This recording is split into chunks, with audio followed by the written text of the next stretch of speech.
Hello, Grace Point family. I wanted to give you an update and just give you some information regarding the latest order from the health department here in Jackson County and how we're responding as a church. But firstly, before I do that, I want to give you some good news. We have got some ongoing work on the water system at the church, but we do have water in the building for our services on Sunday. So we should be good to go for Sunday, and we're looking forward to seeing everyone there.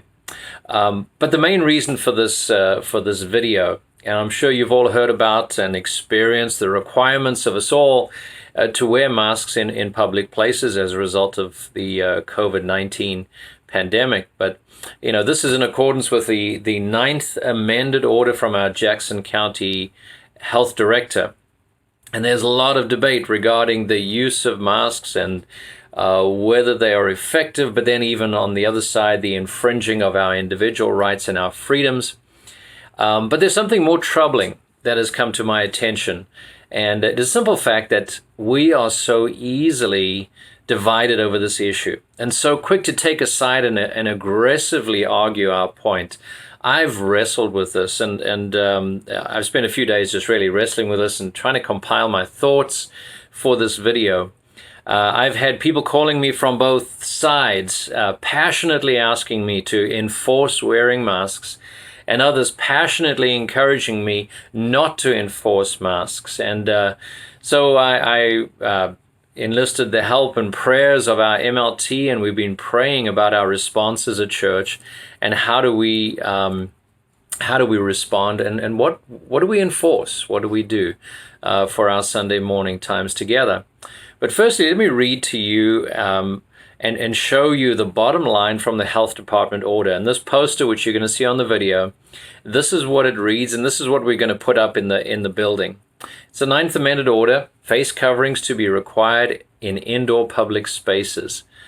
All employees or visitors to any place of public accommodation must wear a face covering in an area or while performing an activity which will necessarily involve close contact or proximity to co-workers or the public, where 6 feet of separation is not feasible.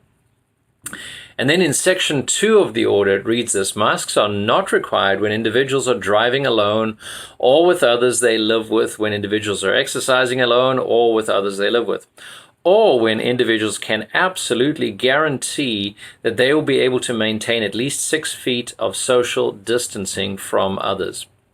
So the bottom line is that we're asking you to wear a mask. However, if you do not want to wear a mask, you'll need to maintain a 6-foot spacing from people not in your family. That's the bottom line. But there's something else I want to talk about. We've been going through the letter to the church in Ephesus that Paul wrote. And remember, the past few weeks we've been looking at the 3 aspects of the healthy church.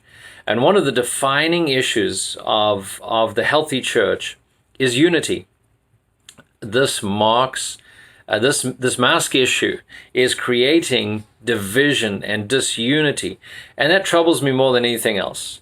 I mean, why is this so? Why are we so quick to experience disunity? And the first 3 verses of chapter 4 read as follows: Therefore, I, the prisoner of the Lord, implore you to walk in a manner worthy of the calling with which you have been called, with all humility and gentleness, with patience, showing tolerance for one another in love, being diligent to preserve the unity of the Spirit in the bond of peace. And remember those characteristics that we looked at: humility, gentleness, patience, and tolerance, and love, are the characteristics that Jesus himself displayed. And then again, we don't create unity. By the Spirit, we are united in the bond of peace. We are called upon to preserve the unity. And one of the marks of love is preferring each other. This becomes a family concern. This is not so much a Jackson County concern or a Kansas City concern. We at Grace Point, we're known for our love for one another. And let's exercise that love. The greatest way we know is by preferring each other. We show love by preferring each other. If someone chooses not to wear a mask, love them. If someone chooses to wear a mask, love them. Because here's the big picture. We are the church, the blood-bought body of Jesus Christ. And we have a mission, and our mission is to proclaim the good news to the nations. How crazy is it that we have been taken off course from our primary mission by something that has no eternal value?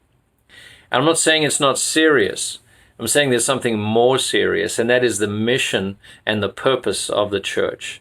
Let us keep the primary focus, the mission of the church, and love each other through this challenging season. Let's not get aggressive with each other, but let's prefer one another and love one another through this season. You know, this weekend we get to celebrate our national freedom, our Independence Day. But we have a greater freedom that we can celebrate as followers of Jesus Christ. We have a so much greater freedom. Freedom from the fear of death. Freedom from the wrath of God. Freedom from our slavery to sin. The Apostle Paul sums this up in Galatians 5:13. You are called to freedom, brothers. Only do not use your freedom as an opportunity for the flesh, but through love serve one another. And that's the key. Through love, let's serve one another. So let's celebrate our freedoms, but let's remember our purpose. Let's remember to love one another through this season. And I'm praying for you all, and I thank you for your prayers for myself and our family. And I look forward to seeing all of you as soon as possible when all of this is over, but look forward to seeing as many of you as can make it on Sunday morning as we gather at 9 o'clock hour and 10:30. God bless you. Thank you so much.